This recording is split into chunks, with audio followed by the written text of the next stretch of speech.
Chithari service സഹകരണ bank football penalty shootout മത്സരം സംഘടിപ്പിച്ചു. ജില്ലാ panchayat vice president K Soya ഉദ്ഘാടനം ചെയ്തു. ലോകകപ്പ് ഫുട്ബോൾ ആരവത്തിന്റെ ഭാഗമായി ചിത്താരി സർവീസ് സഹകരണ ബാങ്ക് പെനാൽറ്റി ഷൂട്ടൌട്ട് മത്സരം സംഘടിപ്പിച്ചു. ജില്ലാ panchayat vice president K Soya ഉദ്ഘാടനം ചെയ്തു. ഇതുവരെ ഫുട്ബോൾ രംഗത്ത് വേൾഡ് കപ്പിന്റെ രീതിയിലേക്ക് എത്തിയിട്ടില്ല. പക്ഷേ ഇന്ത്യ ഉൾപ്പെടുന്ന കേരളത്തിലൊക്കെ എന്ന് വെച്ചാൽ ഇഷ്ട രാജ്യങ്ങളുടെ ഫുട്ബോൾ കളികളിൽ ഏറ്റവും മികവ് പുലർത്തുന്ന രാജ്യങ്ങളുടെ ഫ്ലെക്സുകൾ ഉയർത്തിക്കൊണ്ട് ആവേശഭരിതരായിട്ട് സന്തോഷത്തോടു കൂടിയിട്ട് നമ്മൾ ആ കളികളെയൊക്കെ സ്വീകരിക്കുകയാണ്. ഇപ്രാവശ്യത്തെ കളിക്ക് വന്ന വലിയൊരു മാറ്റം എന്ന് പറയുന്നത് പണ്ടൊക്കെ പുരുഷന്മാരും കുട്ടികളും മാത്രമാണ് ഇങ്ങനെ ഉറക്കൊഴിച്ചും ഒന്നരക്കത്തെയും മൂന്നരക്കത്തെയും കളികൾ കണ്ടുകൊണ്ടിരുന്നത്, കളിക്കാരുടെ പേരുകൾ പറഞ്ഞുകൊണ്ടിരുന്നത്.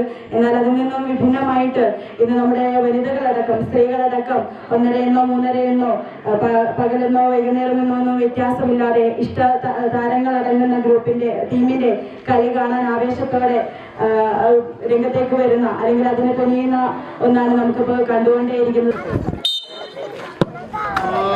Bank president A Pavithran master അധ്യക്ഷത വഹിച്ചു. ബ്ലോക്ക് പഞ്ചായത്ത് മെമ്പർ രതീഷ് വെള്ളംതട്ട, പഞ്ചായത്ത് ക്ഷേമകാര്യ standing committee chairperson Kavya, panchayat അംഗങ്ങളായ ദീപ പ്രവീൺ, സുധ അശോകൻ, ദീപ വിനോദ്, ഭരണസമിതി അംഗങ്ങളായ A Balan, M Muhammad Kunhi, Sreedharan, Ravi Kolavayal, Kunhikrishnan, Prema Narayanan, Nalini, Venugopalan, P Krishnan, Sreejith, Radhakrishnan തുടങ്ങിയവർ സംസാരിച്ചു. തുടർന്ന് നടന്ന വനിതകളുടെയും ഓപ്പൺ വിഭാഗത്തിന്റെയും പെനാൽറ്റി ഷൂട്ടൌട്ട് മത്സരത്തിൽ നിരവധി ആളുകൾ പങ്കെടുത്തു. വാശിയേറിയ പെനാൽറ്റി ഷൂട്ടൌട്ട് മത്സരം വീക്ഷിക്കാൻ നിരവധി കാണികൾ രാമഗിരി സ്റ്റേഡിയത്തിൽ എത്തിച്ചേർന്നു. തുടർന്ന് നടന്ന സമാപന പരിപാടിയിൽ ജില്ലാ പഞ്ചായത്ത് അംഗം കെ സബീഷ് സമ്മാനങ്ങൾ വിതരണം ചെയ്തു. മത്സരം കഴിഞ്ഞാൽ ആരാവും ഈ വേൾഡ് കപ്പിൽ വിജയിയാവുക എന്നുള്ളത് നമുക്ക് ദിവസങ്ങൾ മാത്രമേ കാത്തു നിൽക്കേണ്ടി വരൂ. നാളെ പുലർച്ചെ 2 മത്സരമുണ്ട്. അതിനുശേഷം സെമി ഫൈനലാണ് നടക്കാൻ ബാക്കിയുള്ളത്.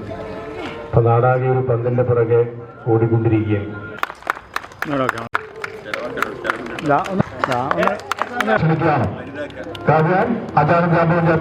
ബാങ്ക് സെക്രട്ടറി കരുണാകരൻ കുന്നത്ത് സ്വാഗതവും മധു കൊളവയൽ നന്ദിയും പറഞ്ഞു.